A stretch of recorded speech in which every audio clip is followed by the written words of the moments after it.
저희 함께 공독하도록 하겠습니다.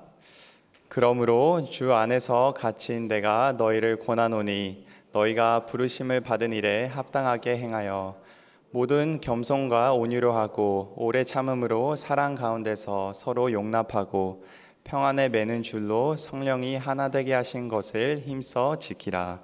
아멘.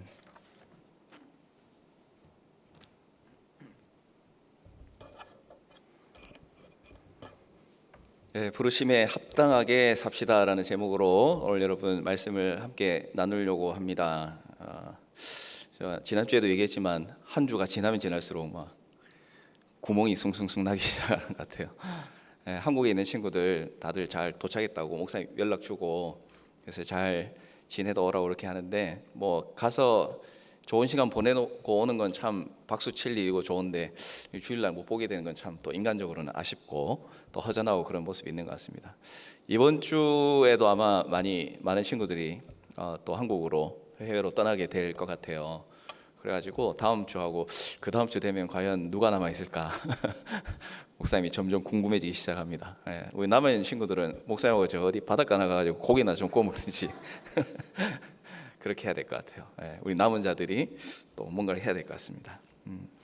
자, 이 사도 바울은 이 에베소 교회에 편지를 써서 지금 여러 가지를 막 부탁을 하고 있습니다. 그래서 이제 목사님이 처음에 시작할 때 아마 말씀을 드렸어요. 1장부터 6장까지 말씀이 있는데, 이 1장에서 6장은 크게 두 부분으로 나뉠 수 있다고 그랬습니다. 첫 번째로 이제 1장부터 3장까지는 어떻게 보면 좀 교리적인 부분이에요. 그래서 우리가 어떻게 그리스도인이 된 것인지, 또 이 그리스도인이 얼마나 영광스러운 것인지, 또 우리를 위해서 하나님께서 하신 일은 무엇인지, 자, 이것에 대해서 이제 좀 초점을 맞췄습니다. 그래서 우리의 신분이 원래는 이 죄악의 세력 가운데 있었고 육체의 욕심을 따라 살아가는 사람이었고, 또 악한 영의 지배를 받는 그런 사람이었는데, 예수님의 십자가 은혜로 말미암아서 하나님의 자녀가 되고 하나님 우편에 앉게 되는 그런 놀라운 은혜를 경험하게 된 존재라고 그렇게 말씀을 드렸죠. 자, 그럼 이제 4장부터 시작해서 6장까지는 무엇을 말씀을 하고 있냐면, 너희가 그렇게 영광스럽고 놀라운 변화를 입었다면 이제 그 변화를 입은 사람으로서 구체적으로 너희가 어떤 모습으로 무엇을 하며 살아야 되는가에 대해서 우리에게 실제적인 가르침을 주고 있어요. 그래서 은혜로 구원을 받았으면 은혜를 경험한 사람답게 살아야 된다. 목사님이 이제 늘 강조하는 그런 문구라고 할 수가 있겠죠. 하나님께서 우리를 자녀로 불러주셨다면 최소한 감사하는 사람은 그에 합당한 삶을 살려고 노력을 해야 된다 하는 것입니다. 그런데 나를 부르신 것뿐만 아니라 오늘 말씀해 보면 너희를, 그러니까 우리를 부르셨다, 그렇게 이제 말씀을 하고 있죠. 우리를 부르셨다고 하는 이유가 무엇이냐면, 내가 하나님과의 1대1로 신앙생활을 하는 것이 중요한 부분이지만, 또 이렇게 함께 신앙생활을 할 수 있도록 모이게 하신 우리 공동체가 하나님 앞에서 중요하다는 것을 우리에게 가르쳐주고 있어요. 그래서 하나님께서는 나도 그렇지만 우리를 통해서 하나님 나라를 세워가기를 원하고 계신 것입니다. 그래서 이제 교회 공동체는 중요해요. 우리를 하나님께서 또한 불러주셨기 때문에 그렇습니다. 그래서 데살로니가전서 4장 7절 말씀은 이렇게 말씀을 하고 있어요. 하나님이 우리를 부르심은 부정하게 하심이 아니요 거룩하게 하심이니. 그러니까 성도는 하나님의 부르심을 받은 그런 사람들, 그리고 그런 사람들의 모임이다라고 할 수가 있는 것입니다. 자, 그래서 1절 말씀을 다시 볼게요. 그러므로 주 안에서 갇힌 내가 너희를 권하노니 너희가 부르심을 받은 일에 합당하게 행하라 말씀을 하고 있습니다. 놀랍고 놀라운 구원의 은혜, 하나님의 자녀로 부르심을 받았으니까 합당하게 살아야 된다. 그러니까 너무나 당연한 이야기지만 간절하게 부탁을 하고 있습니다. 은혜를 받는 것은 참 잘 받는데 거기에 합당하게 살아가는 것은 너무나 어렵기 때문에 그런 것이에요. 그래서 4장부터 6장까지는 그렇게 살아가도록 여러 가지를 부탁하고 있고, 오늘 말씀은 그 부탁 가운데 첫 번째 말씀입니다. 바울은 부르심에 합당하게 살기 위해서 무엇을 하라고 오늘 1절에서 3절까지의 말씀에서 우리에게 권면하고 있는지 좀 살펴보도록 할게요. 자, 먼저 첫 번째로는 겸손과 온유의 삶입니다. 겸손과 온유의 삶이에요. 우리 2절 말씀인데 다 같이 한번 읽어보도록 하겠습니다. 시작. 모든 겸손과 온유로 하고 오래 참음으로 사랑 가운데서 서로 용납하고. 자, 이제 크게 이제 두 부분으로 나눌 텐데, 먼저 첫 번째는 겸손과 온유예요. 에베소 교회 성도들을 향해서, 또 오늘 우리 그리스도인들을 향해서 첫 번째로 부탁하고 있는 것은 겸손 그리고 온유하라는 그런 부탁입니다. 자, 겸손이라는 단어를 한번 봅시다. 겸손은 하나님 앞에서 나를 낮추는 거예요. 다른 사람의 가치를 인정하고, 또 나보다 내 앞에 있는 다른 사람이 나보다 더 훨씬 더 좋은 사람이다, 나보다 더 나은 사람이다 라는 것을 인정하는 것입니다. 그러니까 사람을 향해서 낮추는 것도 겸손이긴 하지만, 본질적으로는 하나님을 향해서 자신을 낮추는 것이 겸손이에요. 그래서 예수님께서 행하신 겸손을 우리가 이제 계속 지금까지 보아왔죠. 예수님께서는 만물의 주인이라고 말씀을 하셨는데, 이 주인께서 이 땅에 오셔서 우리 정말 보잘것없는 우리를 위해서 십자가에 못 박혀 죽으셨습니다. 그렇기 때문에 이 놀라운 구원의 은혜를 받은 성도는 하나님 앞에서 자신을 낮추는 겸손의 삶을 살아야 돼요. 자, 그럼 온유는 무슨 뜻일까요? 갈라디아서 5장 22절에 보면 성령의 9가지 열매가 나오는데, 거기에 보면 구원받은 성도들이 어떤 성품을 가져야 되는지를 이제 설명을 하고 있습니다. 그 가운데 이제 온유가 나오는데, 온유는 쉽게 이야기하면 부드러운 걸 이야기하는 거예요. 그러니까 약해서 부드러운 게 아니라 속은 강한데 절제할 수 있고, 또 상대를 부드럽게 대하는 사람입니다. 그래서 온유한 사람은 중요한 것이 무엇인지를 알고, 또 작은 것은 쉽게 양보하고 내줄 수 있는 그런 사람이에요. 그래서 온유를 설명할 때 이런 이제 이야기를 많이 합니다. 우리가 이제 항구에 보면 배가 많이 있어요. 그런데 바다에 보면 뭐가 있습니까?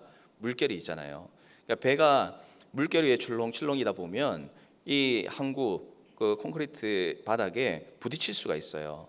근데 부딪히면은 큰일 나죠. 다 뭐 부셔지든지 그렇게 될 거 아니에요.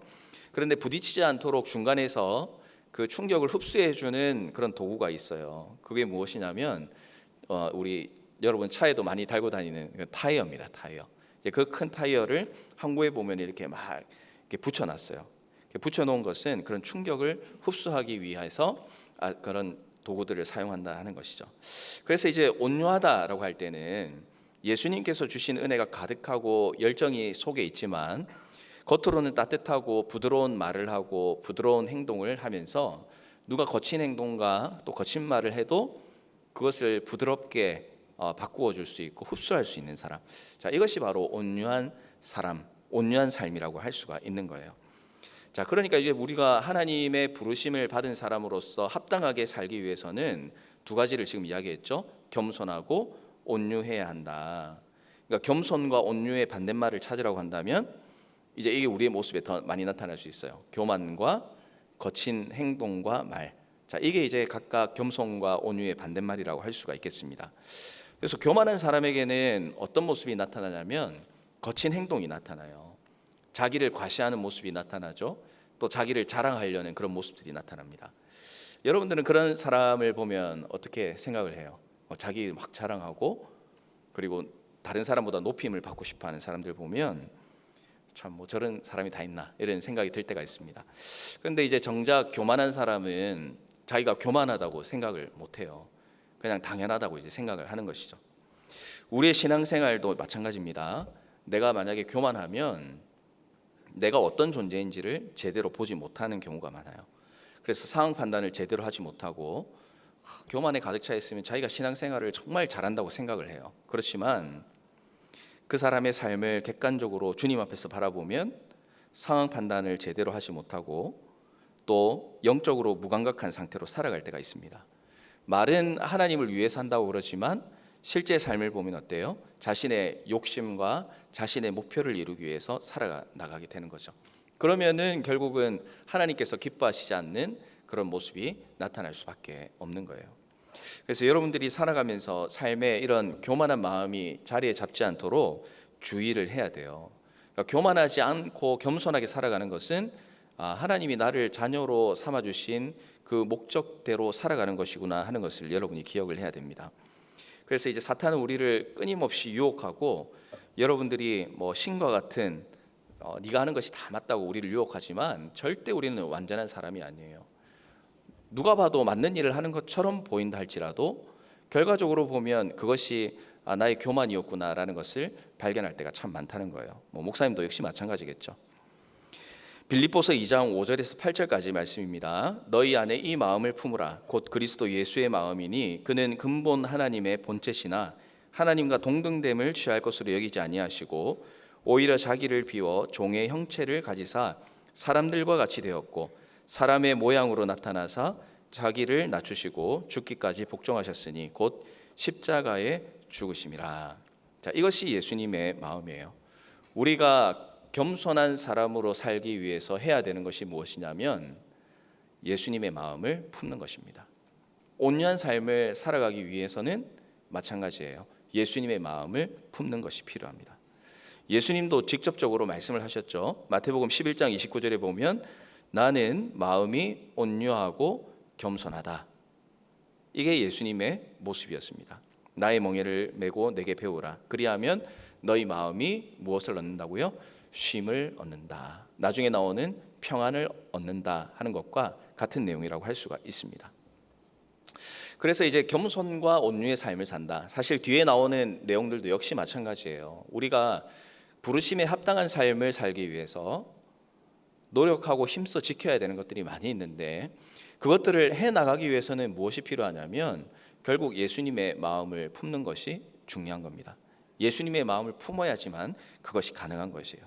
예수님의 마음을 품으면 우리 가운데 있는 교만도 거친 마음과 행동도 또 우리 예수님 사랑하는 데 방해하는 그 모든 것들을 내려놓고 살아갈 수가 있게 되는 거죠. 심지어 억울한 일을 당했다 하더라도 마찬가지입니다. 오늘 오전에 이제 담임 목사님 말씀하시는 가운데 목사님은 이제 듣지는 않았었어요. 그런데 이번에 뉴질랜드 청년 코스타에 강사로 오신 분이 있다. 이렇게 이제 그런 이야기를 하셨어요. 이제 선교사님에 대한 이야기를 잠시 하셨는데 아프리카 보츠와나 케냐의 김혜영 선교사님이 오셔서 간증을 하셨던 것 같아요. 그래서 이 자리에 이제 코스타에 참석했던 친구들은 그 간증의 내용을 다 알리라 그렇게 생각합니다. 졸지 않았다면 다 알리라 그렇게 생각하는데 그 이야기를 들으면서 목사님도 참 짧은 이야기를 전해 들었지만 한번 들어보고 싶다는 그런 생각이 들었습니다. 무슨 이야기였냐면 이 선교사님이 태어났을 때 여자 선교사님이에요. 여자로 태어났잖아요. 근데 그 당시에는 아마 이제 남자 아이를 굉장히 원했던 시대 분위기도 있고 또 그 집안에서도 남자아이가 꼭 태어나기를 바라고 바랬던 그런 집안 분위기가 있었던 것 같습니다. 그런데 이 딸로 태어난 거예요, 선교사님이.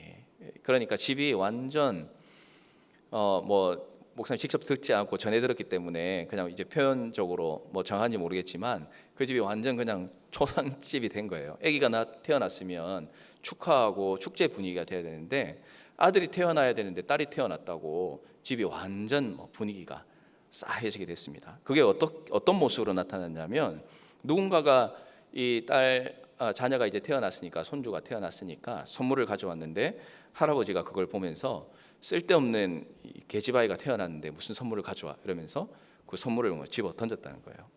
근데 이제 그 상황에 있었던 이 선교사님의 아빠도 같은 마음이었던 것 같아요. 그래서 화가 나서 이 피덩이 같은 이 여자 선교사님 아기였을 때 이 아이를 바닥에 이제 던져버린 거예요. 결과적으로 어떻게 되었냐면 그 사건으로 인해서 척추가 이제 문제가 생긴 거예요. 뼈가 충격이 가게 된 겁니다. 그래가지고 장애인이 돼버렸죠. 이 선교사님이 이제 나이가 있으시고 그러신 상황인데 키가 얼마냐 하니까 137cm라고 그렇게 이야기했어요. 그러니까 137cm가 된 것은 이제 어릴 때 다쳤던 그 일 때문에 제대로 자라지 못했던 것 같습니다. 그래서 14살 될 때까지 심지어는 어머니로부터도 태어나지 않았어야 될 아이가 태어났다. 이제 그런 이야기를 들으면서 자라났대요. 자, 그래서 이제 선택지가 없었습니다.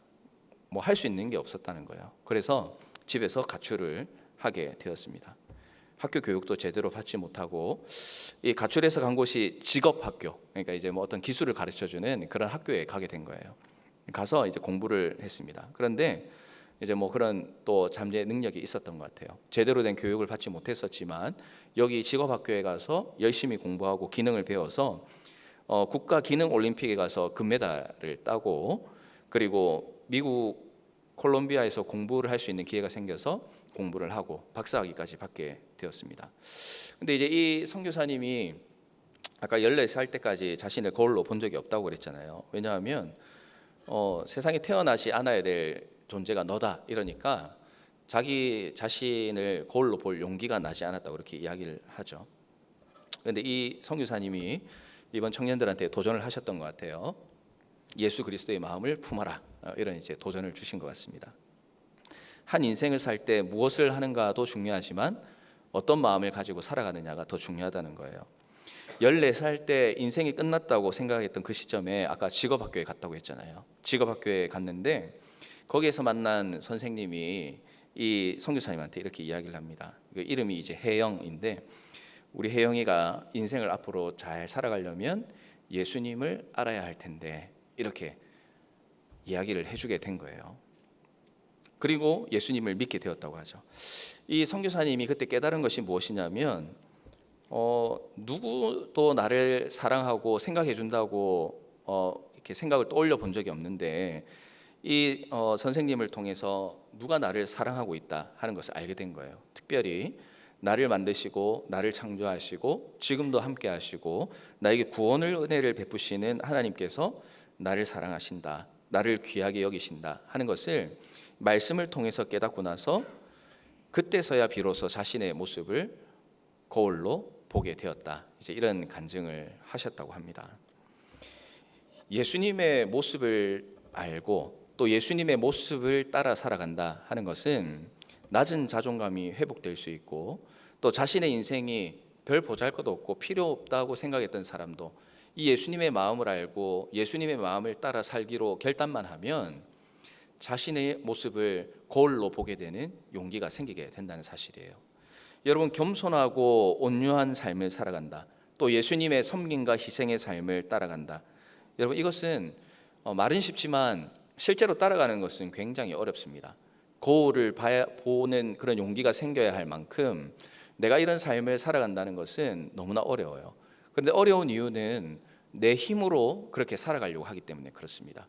그러나 오늘 이 말씀대로 예수님의 모습을 따라서 예수님의 마음을 따라서 나를 사랑하시고 나를 귀하게 여기시는 그 예수님의 사랑을 기억하며 내가 그렇게 살아가기로 마음을 먹으면 여러분들은 정말 여러분의 힘으로 살아가려고 했던 것보다 비교할 수 없는 그런 놀라운 능력이 여러분 삶 가운데 일어나게 된다는 것을 여러분이 오늘 꼭 기억을 하셨으면 좋겠습니다. 자, 그리고 이제 두 번째로 오래 참음과 사랑의 삶을 살아야 된다는 것이에요. 사랑 가운데서 용납하기 위해서는 이제 그 앞에 필수적으로 해야 되는 게 무엇이냐면 오래 참아야 한다 하는 것입니다. 오래 참는다는 것은 어떤 의미를 가지고 있습니까? 우리가 이제 서로 좋은 관계에 있고 잘하는데 오래 참을 이유가 없어요. 그냥 내가 사랑하고 좋아하면은 서로 오래 참는 건 문제가 되지 않습니다. 그런데 나에게 피해를 주고 내가 미워하는 사람이 있고 내 삶에 나쁜 영향을 미치는 사람을 보면 그 사람을 향해서 오래 참는 것이 불가능한 거예요. 사랑하기도 어렵습니다. 그래서 오래 참고 또 누군가를 사랑으로 용납한다라는 것은 잘 지내는 사람도 물론 포함되겠지만 1차적으로는 원수와 같은 그런 사람을 이야기한다고 볼 수가 있어요. 그래서 베드로가 예수님께 질문을 던졌죠. 마태복음 18장 21절에 보면 예수님, 형제가 나에게 죄를 범하면 몇 번 용서해 줄까요? 그러니까 7번이면 되겠죠? 이렇게 질문을 합니다. 예수님은 7번도 되지만 7번을 70번까지라도 해라, 이렇게 말씀을 하십니다. 7번을 70번 하라고 했으니까 7번 곱하기 70번 하면 490번이에요. 그러니까 이제 490번에 딱 맞춰서 용서하라는 것이 아니라 그만큼 너희가 그리스도인이고 하나님으로 말미암아 신분이 변화된 사람이면 오래 참고 그만큼 사랑하기 위해서 용납하기 위해서 최선을 다하라는 거예요. 횟수가 중요한 게 아니라는 것이죠. 예수님 당시의 제자들이나 또 초대교회 성도들이나 모두가 마찬가지였어요. 오래 참는다, 또 원수와 같은 사람을 사랑으로 용납한다, 이건 이제 불가능한 일이었습니다. 오늘 우리가 살아가는 이 시기도 마찬가지예요. 불가능합니다. 우리가 부르심을 받고 또 하나님의 자녀가 되는 그런 영광스러운 순간을 지금 경험하고 살아가고 있지만 여전히 우리는 완전한 존재가 아니기 때문에 그런 것이에요. 계속 지어져 가야 되는 사람이기 때문에 그렇습니다. 그래서 앞서 이야기했듯이 우리가 거룩하다 그러면 이제 교만한 생각이 될 수 있겠죠. 거룩한 삶을 위해서 노력을 해야 합니다.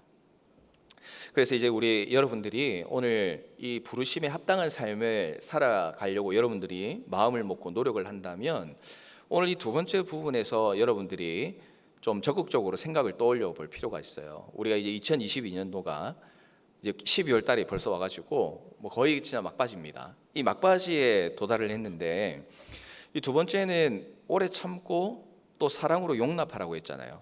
바꾸어서 그냥 쉽게 이야기를 하면 여러분에게 원수와 같은 사람이 있으면 아직까지 용서하지 못하고 있는 사람이 있으면 이 문제를 부르심에 합당한 삶을 살아가는 사람으로서 반드시 해결해야 한다는 그런 이야기입니다.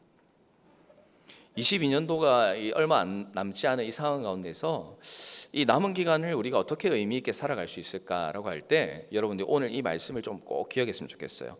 내가 원수와도 같은 누군가를 용서하고 또 도저히 용서할 수 없는 그 사람을 사랑으로 용납하는 것이 예수님의 구원의 은혜를 경험한 사람으로서 오늘 내가 해야 할 일이다 하는 것입니다. 우리에게 오래 참음이 없으면 사랑하지 않고 용서하지 않으면 부르심에 합당한 삶이 아니에요. 그리스도인이 서로 오래 참고 사랑하지 않고 용서하지 않는다 그러면 우리 교회는 존재할 이유가 없습니다. 복음을 전하는 것도 위선적으로 보일 수도 있어요. 우리가 이제 새생명 축제가 이번 주 중에 금토 그리고 또 주일날 우리 사부 예배 시간에 이어지겠지만 복음을 전한다라고 할 때 내가 누군가를 미워하고 또 사랑하지 않으면서 복음을 전한다는 것은 복음의 능력이 나타날 수가 없게 된다는 그런 사실이에요. 예수님이 우리를 위해서 모든 것을 내려놓고 또 우리를 사랑해 주신 것처럼 우리도 예수님의 사랑을 경험한 사람으로서 뭐 이것 따지고 저것 따지고 용서하는 것이 아니라 그냥 용서해야 되는 거예요. 제가 어떻게 나한테 조금만 제스처를 취하면 내가 용서해 주겠다. 좀 뭐 눈짓으로 미안하다는 표정이 보이면 그때 용서해 주겠다. 아니면 먼저 나한테 미안하다고 이야기를 하면 나는 그때 용서해 주겠다. 그런 게 아니에요.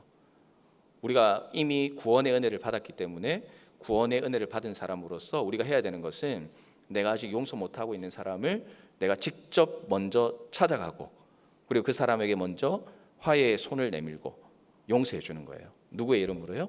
예수님의 이름으로 용서를 할 수 있는 거죠. 그래서 여러분 이제 새생명 축제를 우리가 준비하면서 이 복음을 전하는 일들을 우리가 해 나가지만 또 그 과정 가운데서 이런 사람을 여러분들이 먼저 전도하면 어떨까 그래 싶어요. 정말 미워하고 오랫동안 말하지 못했던 사람, 아직도 마음속으로 미워하고 다가가고 싶지 않은 그런 사람. 여러분이 이 새생명 축제 기간을 통해서 그 사람에게 먼저 메시지를 보내보고 먼저 미안했다고 말을 해보고 또 그 사람에게 함께 신앙생활을 하고 싶다라고 이야기를 한다면 여러분들은 정말로 하나님께 주시는 그런 놀라운 은혜를 또 부르심에 합당한 삶을 살아가는 그런 아주 아름다운 모습이 여러분의 삶 가운데 나타날 수 있게 되는 거예요. 그래서 이제 이번 한 주 또 이번 12월 한 달을 살아가면서 나에게 상처를 주고 힘들게 했던 사람들이 분명히 있을 겁니다. 그리고 아직 관계가 회복되지 않은 그런 사람들이 있을 거예요. 그런 사람들에게 먼저 손을 내밀고 먼저 이야기를 하고 그리고 그렇게 살아가는 것이 내가 부르심을 받은 그런 합당한 삶이다라는 것을 인정하고 고백하면서 드러내면서 살아갈 수 있는 그런 여러분의 삶이 되기를 주님의 이름으로 꼭 부탁을 드립니다. 자, 이제 마지막 세 번째로는요. 하나됨을 지켜야 한다 하는 그런 사실이에요. 자, 3절 말씀을 다 같이 한번 읽어보도록 하겠습니다. 시작. 평안에 매는 줄로 힘써 지키라. 자, 우리가 평소에 쓰는 말 가운데에 우리 하나가 되자 이런 이제 말을 많이 씁니다. 그죠? 근데 이제 사실 오늘 이 말씀에 비추어 보면 우리는 이제 서로 흩어져 있는데 하나가 됩시다라는 존재가 아니라 우리는 이미 하나가 된 존재다 하는 것을 발견할 수가 있습니다. 그래서 우리는 교회에서 많은 일들을 합니다. 그리고 그 일을 하면서 하나가 된다고 생각하지만 이제 개념이 사실 바뀌어야 되는 거죠. 하나가 되기 위해서 하는 것이 아니라 하나이기 때문에 하나님의 일을 하고 있다는 그런 사실이에요. 교회는 세상과 다릅니다. 우리가 하나가 되고 싶다고 해서 되는 게 아니에요. 성령 하나님께서 우리가 하나 되게 해주셔야만 하나가 될 수가 있는 겁니다. 교회에 대해서 설명을 드린 적이 있어요. 예수 그리스도가 머리시고 우리는 몸이라고 했습니다. 그리고 서로 연결이 돼 있어요. 이미 하나가 된 것이죠. 그런데 서로 연결되고 소통할 수 있도록 돕는 역할을 누가 하시느냐? 그분이 바로 성령 하나님이시다는 것입니다. 그래서 여러분들이 이제부터 기억해야 되는 것은 우리는 이제 하나가 되기 위해 노력하는 것이 아니라 하나가 된 것을 힘써 지켜나가야 한다는 사실을 기억해야 돼요. 성령의 하나됨을 지켜나가는데 어떻게 해야 됩니까? 말씀에는 힘써 지키라고 그렇게 이야기를 합니다. 성령님께서 우리를 하나 되게 하셨는데 이걸 지키기 위해서는 온갖 노력을 다 해야만 지킬 수가 있다는 그런 의미예요. 에베소 교회 성도들은 잘 지키기 위해서 노력을 많이 해야만 했습니다. 진리 안에 있기 위해서 하나님의 말씀 안에 거하기 위해서는 우리는 우리의 시간과 마음을 쏟을 수가 있어야 돼요. 성경이 말씀하는 것이 먼 옛날 어느 누군가의 이야기가 되는 것이 아니라 오늘 나의 이야기가 되도록 힘을 쏟아야 됩니다. 말씀 안에 바르게 서 있어야 된다는 것이죠. 운동을 여러분들이 다 해봤을 텐데 운동을 하면 어떻습니까? 근육을 만드는 것은 열심히 하면 만들 수 있어요. 그런데 만드는 것보다 더 힘든 게 무엇이냐고 하면 그 만들어 놓은 근육을 유지하는 게 정말 힘들어요. 그래서 이제 운동을 많이 해가지고 보면은 뭐 몸이 좋아졌다 이렇게 하는데 몸이 다시 망가지는 거는 한 주면은 끝납니다. 한 6개월을 운동해도 한 주만 운동 제대로 안 하고 음식을 제대로 이렇게 관리를 안 하고 그러면 금방 6개월보다 더 이전의 모습으로 돌아가는 그런 기적을 또 경험하게 되는 거거든요. 그래서 유지하는 것은 정말 만드는 것보다 더 많은 힘을 쏟아야 돼요. 그래서 이제 이 말씀을 보면서 이제 사실 목사님은 감사함도 있지만 더 큰 부담도 사실 생겼어요. 왜냐하면 하나가 되기에 힘쓰자라고 하면 뭔가를 사역이 잘 되고 뭔가를 이루기 위해서 서로 마음을 맞춰서 열심히 하면 하나가 될 수 있는 그런 모습들이 막 보이잖아요. 그런데 이미 하나가 된 것을 지키라고 할 때에는 그렇게 하나가 되기 위해서 노력하는 것보다 지키는 것이 몇 배의 노력과 힘이 필요하다는 것을 말씀을 통해서 깨닫게 되었기 때문에 이게 정말 지킨다는 것이 이게 어려운 것이구나, 그렇게 이제 생각을 한번 해보게 되는 거죠. 자, 그러면 이제 힘써 지킬 수 있도록 해야 되는데 그렇게 도울 수 있는 것이 무엇이라고 말씀을 하냐면 평안이라고 이렇게 이야기를 합니다. 교회와 그리스도인들 사이에 나타나는 평온하고 또 화목한 그런 상태, 공동체 안에 있는 모든 그리스도인들이 서로 받아들이고 또 사랑의 교제를 나누고 서로 위로하고 격려할 때 성령께서 하나 되게 하신 것을 지켜나갈 수가 있다는 것이에요. 평안이라는 줄은 보이지 않는 줄이지만 이 줄은 강력한 줄이에요. 그러면 평안의 줄이라는 것은 결국 앞에 이야기했던 그 모든 것들입니다. 그래서 겸손과 온유와 오래 참음과 사랑의 이 모습이 있을 때 우리는 하나가 된 것을 힘써 지킬 수 있어요. 줄로 이렇게 꽉 묶는 것 같은 그런 느낌으로 말이죠. 바울은 에베소서 2장 14절에서 이 화평의 근본 되신 분이 누군지를 다시 한번 설명합니다. 그는 우리의 화평이신지라 이렇게 이제 말씀을 하시는데 그는 누구입니까? 바로 예수님이에요. 다시 이제 처음으로 돌아갑니다. 처음에 예수님의 마음을 품어야 이길 수 있고 겸손할 수 있다고 이렇게 말씀을 드렸어요. 마찬가지로 평안한 삶을 살아가는 것은 결국 예수님과 연결되어 있느냐 그렇지 않느냐에서 결정될 수 있습니다. 예수님과 연결되어 있으면 부르심을 받은 일에 우리가 합당하게 행할 수가 있어요.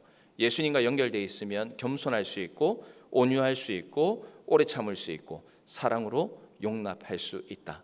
그러나 예수님과 연결되어 있지 않으면 어떻다는 거예요? 겸손하지 못하고 온유하지 못하고 오래 참지도 못하고 그리고 사랑하지도 못한다라는 것입니다. 그래서 내 삶 가운데 지금 겸손이 아니라 교만의 삶이 나를 지배한다. 그리고 온유의 모습이 아니라 거칠고 막 나가는 모습이 내 삶 가운데 있다. 오래 참지 못하고 급발진하고 그냥 생각나는 대로 이야기하는 삶을 내가 살아간다. 사랑으로 사람을 대하는 것이 아니라 시기와 질투와 미움과 그리고 뒤에서 뭐 호박씨 이런 이야기를 하죠. 예. 잘못된 이야기, 누구 씹는 이야기, 이런 것들이 내 삶에 영향을 미치고 재미있는 삶을 살아가고 있다. 그러면 결국 오늘 말씀의 내용과 비추어 보면 어때요? 예수님과 연결되어 있지 않다 하는 그런 중요한 증거가 될 수가 있다는 그런 사실이에요. 우리의 모습은 어떻습니까? 여러분 스스로가 여러분의 삶을 돌아볼 필요가 있어요. 말씀을 정리하겠습니다. 우리가 구원의 백성이 되었다, 또 교회가 되었다라고 한다면 해야 할 일이 있습니다. 성령께서 하나 되게 하신 것을 지켜야 돼요. 힘써 지켜야 됩니다. 그냥 가만히 있으면 지켜지지 않아요. 노력하고 끈을 쪼매고 모든 할 수 있는 것들을 다 해야지만 그 하나 되게 하신 것을 지켜나갈 수가 있게 됩니다. 어떤 희생과 대가를 치르더라도 우리는 지켜내야 되는 존재예요. 근데 우리가 이제 돌아봐야 되겠죠. 성령의 하나됨을 지키기 위해서 내가 어떤 노력을 하고 있는지, 또 부르심에 합당한 삶을 살기 위해서 우리가 무엇을 하고 있는지, 또 나는 특별히 믿지 않는 사람들 앞에서 어떤 모습으로 살아가고 있는지, 우리가 그 모든 것들을 이 부르심에 합당한 삶을 살아가고 있는지 그렇지 않은지 오늘 말씀을 통해서 여러분들이 돌아보고, 결국은 답은 예수님밖에 없어요. 예수님의 마음을 품고 예수님 닮은 삶을 살고 예수님과 연결되어 있을 때에만 우리는 겸손과 온유와 오래 참음과 사랑으로 용납하며 힘써 하나된 것을 지키는 아름다운 공동체가 될 수 있다는 것을 여러분 꼭 기억을 하십시오. 이런 모습을 우리가 주님 앞에서 살아가면 우리의 삶 가운데 반드시 나타나는 게 있어요. 그것이 무엇이냐면 바로 복음을 전하는 겁니다. 우리가 힘써 하나된 것을 지켜나가고 우리가 아름다운 공동체로 살아간다면 우리에게 그런 거룩한 열망이 생겨나게 돼요. 근데 우리에게 거룩한 목적과 열망 가운데 가장 중요하고 또 교회가 어떻게 보면 교회의 본질이라고 할 수 있는 것이 무엇이냐면 믿지 않는 영혼들이 주님께 돌아오도록 하는 이 전도의 일, 복음을 전하는 일을 우리가 해야 됩니다. 말씀에서는 이 복음 전하는 것이 우리에게 가장 소중한 그런 사역 중에 하나라고 말씀을 하고 있습니다. 왜냐하면 우리가 우리의 신분이 바뀐 것에 대해서 감사하고 또 우리 가운데 뜨거움이 있고 사랑이 있고 또 여기에 대한 감사가 있으면, 또 여기에 대한 소중함이 있으면 내가 또 사랑하는 사람에게 소중하고 좋은 것을 주고 싶은 마음이 당연히 생길 수밖에 없거든요. 그래서 우리는 복음의 삶을 살아갈 수밖에 없는 그런 존재입니다.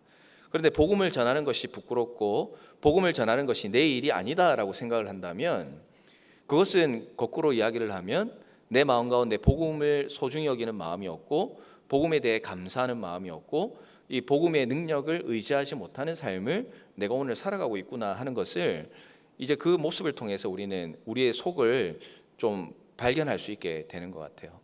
그래서 이제 우리 이번 주에는 새생명 축제가 있습니다. 1년 동안 원래 복음을 전해야 되지만 복음을 여러 가지 사정으로 잘 못하는 부분들이 있기 때문에 우리의 이날만큼은 좀 같이 마음을 모아서 복음을 전하자라고 해서 새생명 축제의 날을 가지고 또 그걸 준비하는 시간들을 우리가 가지고 있습니다.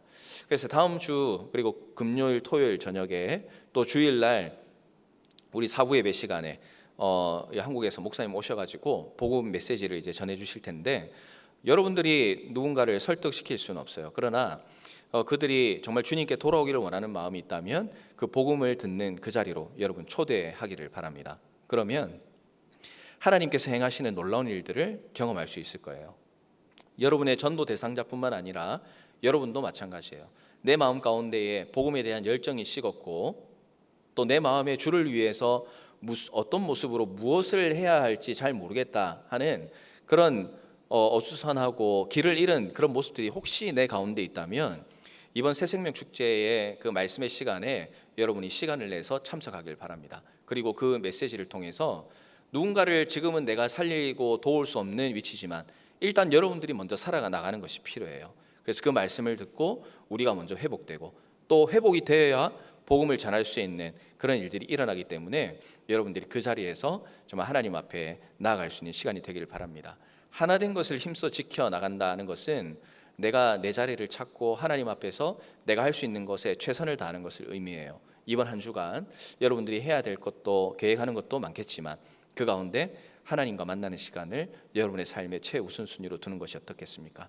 그리고 그 시간을 통해서 복음의 삶을 살아간다는 것이 무엇인지를 다시 한번 여러분들이 발견할 수 있다면 여러분 이 새생명 축제 기간은 여러분의 인생의 중요한 시간이 될 것이고 또 여러분이 초청한 그 전도 대상자들에게도 너무나 소중하고 중요한 시간이 되리라 그렇게 생각을 합니다.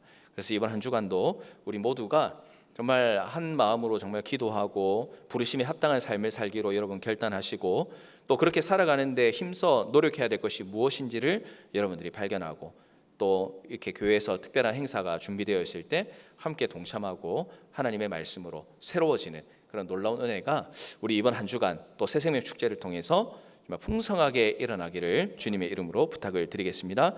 자, 기도하겠습니다. 하나님 아버지 은혜에 감사를 드립니다.